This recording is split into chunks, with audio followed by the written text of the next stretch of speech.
मंचस्थ महात्मा गण के श्री चरणों में कोटि का नमन। समवेत समादरणीय सज्जन वृंद, आदरणीय माताओं एवं भक्तिमती बहनों तथा ग्रामवासी बंधु, आज हम लोग महर्षि दलबहादुर परमहंस जी महाराज के 12वां महापरिनिर्वाण दिवस के अवसर पर आयोजित सत्संग में उपस्थित हैं।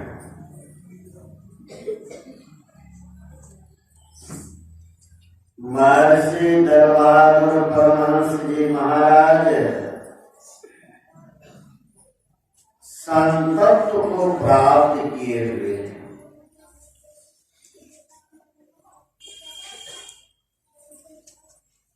अर्थात उस पद को प्राप्त किए हुए थे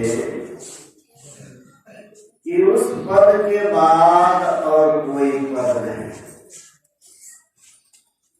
संतत्व को प्राप्त किए थे।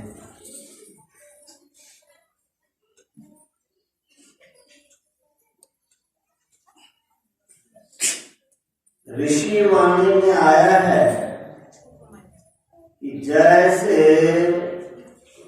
कुदाली से खोदते खोदते लोग जल को प्राप्त करते हैं, उसी तरह गुरु की सेवा शुश्रूषा करते करते गुरु के संपूर्ण विद्या को शिष्य ग्रहण कर लेते हैं।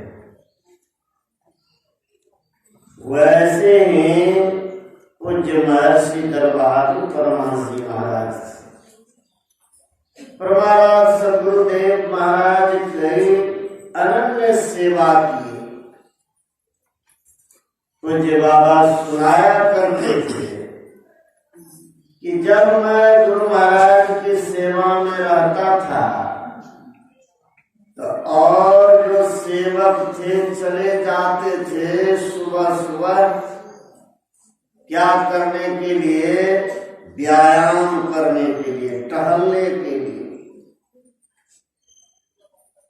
यह करते थे, प्राणायाम करते थे। लेकिन मैं सोचता था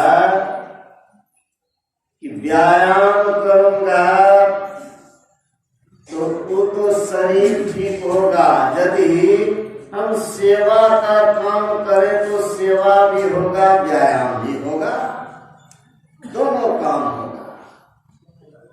पूज्य बाबा कहते थे मैं सेवा ही करता था और सेवा का फल देखिए, उस गुरु के संपूर्ण विद्या को पूज्यपाद ग्रहण किए, अर्थात उस पद को प्राप्त किए जिस पद को गुरु महाराज प्राप्त किए, गुरु महाराज प्राप्त किए। कहिए पूर्व जन्म का कुछ संस्कार था कि थोड़े दिन पूज्यपाद के संग में रहकर सत्संग प्रचारार्थ बाहर जाया करते थे। उनके संग में रहा और पाठ का काम पूज्यपाद के समय में करता था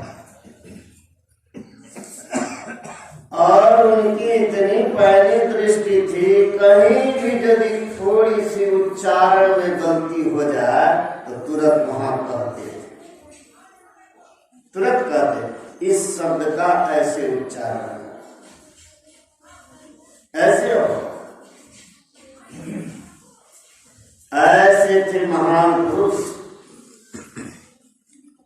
एक बार की बात है, पूज्यपाद दशहरा का समय था, हम लोग सब यही थे। पूज्यपाद गए, हमारे जाति के लोग दशहरा में खाने पीने में मस्त रहते हैं, हम लोगों को भी खाना चाहिए। विचार हुआ, पूज्यपाद कहे कि जिलेबी बनवाया जाए। रामानंद बाबा कारीगर को बुलाए। प्रथम पूजा से प्रतिदिन जलेबी सुबह बनती थी। जलेबी बने, पूज्य बाबा खाए भी, जबकि पूज्यपाद को शुगर की बीमारी।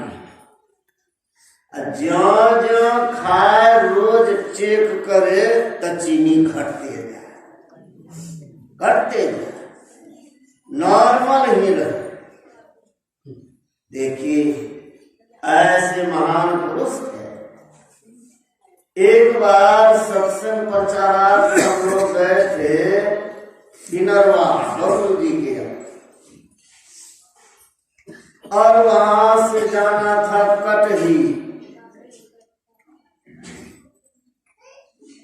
नहीं वहां से जाना था, वहां क्या कहते हैं, चक्करघट्टी जाना था।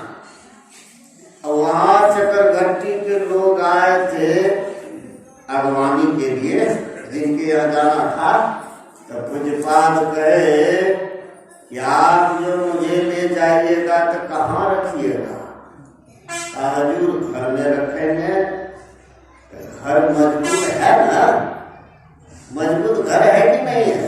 कहाँ हजूर मजबूत घर है, सखुआ का खुट्टा है, 2 मंजिला है, उसी घर में हमको मजबूत घर में रखिएगा। जब हम लोग वहां गए, रात में ऐसी आंधी आई कि कितना घर उड़ गया।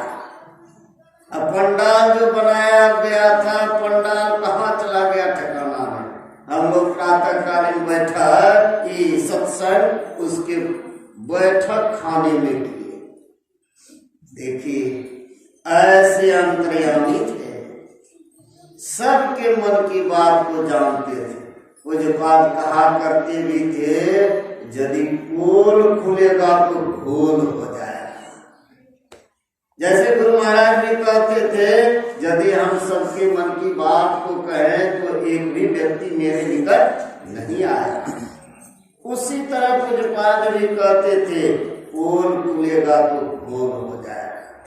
मन में कौन कौन सी बातें उठती रहती है सब अपना जानते हैं, लेकिन हम लोग इतने चालाक हैं कि जो बुरी बातें उत्पन्न होती है उसको छुपा के रखते हैं, जो मन में अच्छी बातें उत्पन्न होती है उसको उजागर करते हैं कि लोग हमको अच्छा कहें। संत सब कुछ जानते हैं। उस पद को प्राप्त किए हुए पुरुष थे और बहुतों को उनसे बहुत लाभ मिला, सानिध्य प्राप्त हुआ, लाभ हुआ। आज पूज्यपाद यदि रहते तो कितने लोग उससे लाभान्वित होते कहा नहीं जा सकता। ऐसे महापुरुष के समुद्देश को यदि अपने जीवन में उतारेंगे तो अवश्य है जीवन सुखमय शांतिमय हो जाएगा। इन्हीं शब्दों के साथ पूज्यपाद के श्री चरणों में श्रद्धा सुमन समर्पित करते हुए मैं अपने वाणी को विराम देता हूँ। बोलिए श्री सद्गुरु महाराज की जय।